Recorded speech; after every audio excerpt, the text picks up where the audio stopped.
Well, it is now the next day. We are needing to put the new subframe and power steering rack into the STI, but first, a fun package came. Good friend, Johnny Trans, known for rebuilding transmissions, he made me a custom banner for the shop. So I'm gonna go ahead, open this up and see what it is. I'm excited. This shop has no character to it whatsoever besides like all my tools and whatnot. Excuse the mess from taking the car apart. But I have been meaning to get some banners and stuff like this to decorate the shop in my own way. This thing is massive, but this is pretty damn cool. The banner, Remmy STI, as most people know me on Instagram, and then down below, my YouTube, Remmy Evans, and then the background has STI logos everywhere, and then the purple that matches kind of this theme that we have going on with this car. But this is pretty damn sick. I think I'm gonna put it on this back wall here, except I don't have a ladder, so I'm gonna figure out how to get this hung up. But this is very, very cool. Thank you, Johnny. I will have his contact stuff linked below. He will make you guys whatever custom banner and anything you guys want, stickers I believe too. So I'll have his stuff linked down below, and if you tell him I send you, I'm sure he will hook you guys up. Putting this up was kind of a giant fail. We don't have a ladder to get it high enough, so right now it's just kind of sitting in the way of the toolbox and stuff, but you guys can get a good idea of how massive this is. All right, while the girlfriend is trying to figure out the final position for the banner, I'm gonna go ahead and unbox the new power steering rack and subframe. Out my way, woman.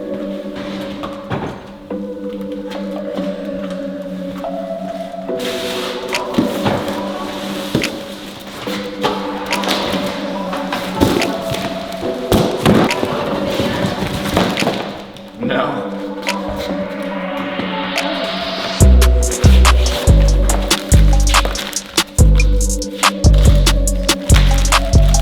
All right, here we go. We have the electronic rack with the harness we need. We don't need this whole thing. I do not know exactly which clip it is, but one of those we will be using and hardwiring it into the STI. And then here is the 18WX subframe. So here's just a rough fit of the power steering rack connected to the subframe. No bolts or anything connected. But the modification that I was talking about is for the up pipe. Obviously, WX has a different turbo location sits under the car, so it does not utilize the same up pipe like an STI does. As you guys can see on the STI subframe, it has this like cutout for the up pipe to sit right here. But on the WX one, it is pretty much flat. So we need to go from like here to here and cut all of this out so the up pipe has a place to go, or else the up pipe will no longer fit. I was at first trying to somehow modify the STI subframe to fit the electronic rack, so I didn't have to cut the WX subframe and do all of that stuff. But there was no real way of putting the electronic steering rack in the STI subframe without like welding and stuff like that. And at that point, it's easier just to cut a WX subframe. So as you guys can see here, I started cutting out where the up pipe would go, and I dry fitted it to see if it would clear with the up pipe, which we have roughly set up here. I mean, still very loose. I just don't like putting anything set in stone until everything is done, but it is still hitting on this part here. So we need to go ahead and cut down to here, all of this out for the up pipe to clear. Back here, it looks like it'll clear. It just needs a little bit more cutting up here. All right, I set down the camera while I was cutting just because it's a very time-consuming process and there's not really much to it. But here we go. I started cutting down on the lower section. All of this fits now, but now we are having clearance issue up here. So I need to cut out another chunk, probably right up to this line.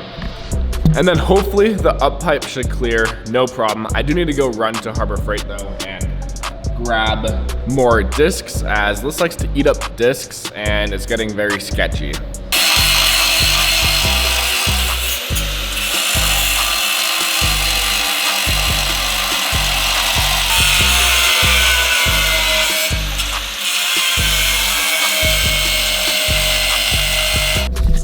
I regret doing this so much. Not really, but damn, this is taking so much longer than I initially thought it would. Now, if I had a lift it'd be a million times easier, but since I'm crawling underneath, putting the subframe in and out probably several dozen times now to try to get the trimming perfect. I don't want to overcut because I'm already cutting into the structural integrity of that subframe.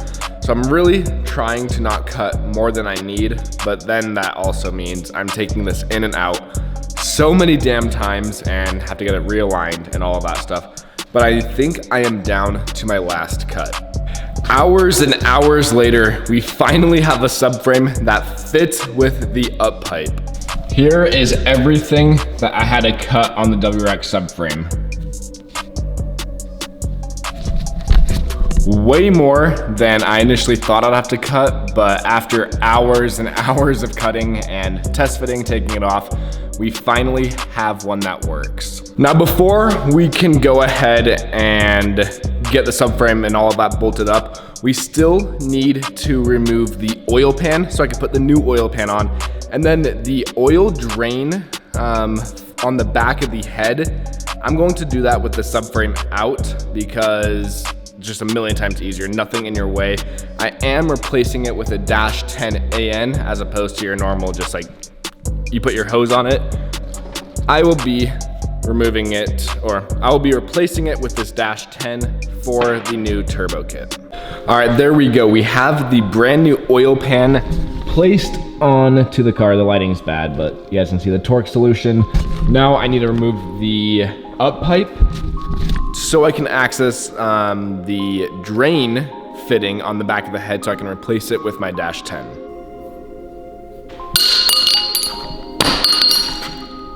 Holy crap, that took me so damn long to get this removed. I thought it'd be out in like 30 seconds.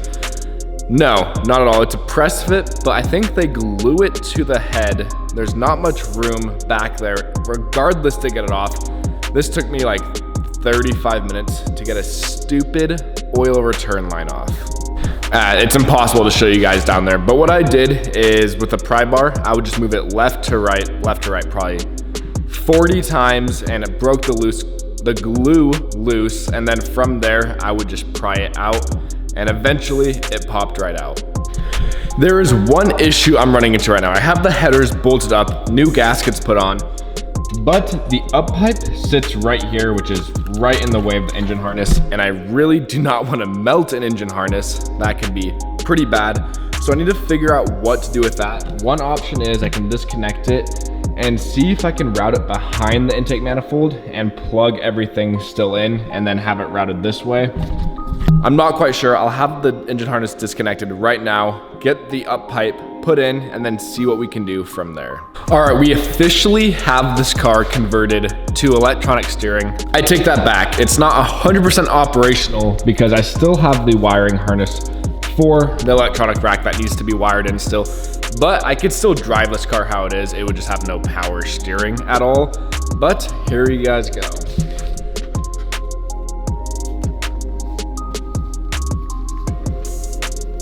Well, never mind. The lighting is horrible down there, but I do have some good news for you guys. It is driving me crazy not being able to record what I'm doing underneath the car. So last night, I actually ordered my lift that I'll be putting into the shop so I can finally give you guys videos from what I'm doing underneath the car, because most of this video is me working under the car, and now it's most of me talking to you guys, not actually showing you guys what I'm doing. But a lift is on its way. I think it's 2 weeks until it gets here. All right, last I left you guys off, I was buttoning up the bottom. The bottom is completely done. I'm missing 2 bolts for electronic steering rack. I need to go buy some because it of course did not come with any. I was able to use 2 off of the STI subframe and power steering rack, but I'm missing 2. So I need to order 2. But for now, I mean, it still works. Everything is buttoned up down below. But I seem to always do this. When I'm working on something, I'll put pieces back with forgetting one piece, which I needed to do before I put the rest of the pieces on. That being the oil drain. It's so hard to get that on there, especially being AN and getting it tight. So I had to remove the up pipe and wastegate to put the oil drain on, but that's all done now. Now I think I'm going to rough mock up the turbo placement, because as you have to see, we have the engine harness like disconnected. Everything's kind of a mess right here, but I need to see exactly what I need to get rid of to make this turbo charge pipe situation work. So for that, I think I'm going to go ahead and throw on the new ETS front mount so I can get the piping in the general area. I won't hard mount anything yet besides the ETS front mount. That can stay on. That doesn't get in the way of anything. And then we can kind of start getting this thing put back together.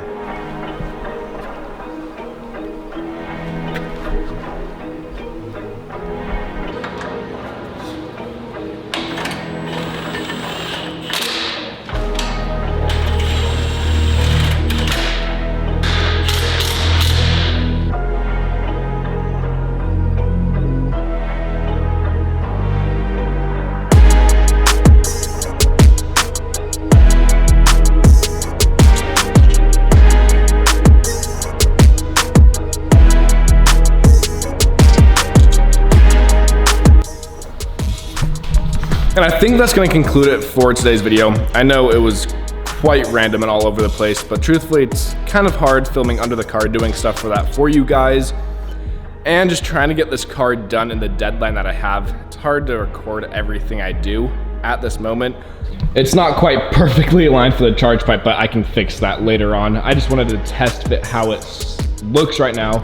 It does need to come back off so I can build the fuel system from there. But I just wanted to see how it looked, and I wanted to show you guys how massive this turbo is. This is starting to look really damn good, especially when we have our giant Dash 10 feed lines coming out of here. It will just make it look gnarly. We also have the brand new front mount on here, absolutely massive core. Will be able to supply and hold all the power that we are needing. But in today's video, I guess we did accomplish a few things. We got the subframe to work with the electronic steering rack.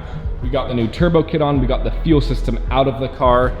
The next video is probably going to be buttoning up this turbo setup, getting the fuel system made. That'll be one video. And then the video after that will most likely be removing the air suspension from this car, putting the new suspension on and the new wheels. And then the next video following that should be hitting the dyno, making all of the power and getting ready for our track day. Today is currently Monday. I'm trying to have my car on the dyno Wednesday. It might end up being Thursday, but we still have so much stuff left to do, and we just need to sit down, focus, and get it done. But thank you guys so much for watching this incredibly random video. Hope you guys enjoyed, and I'll see you guys in the next one.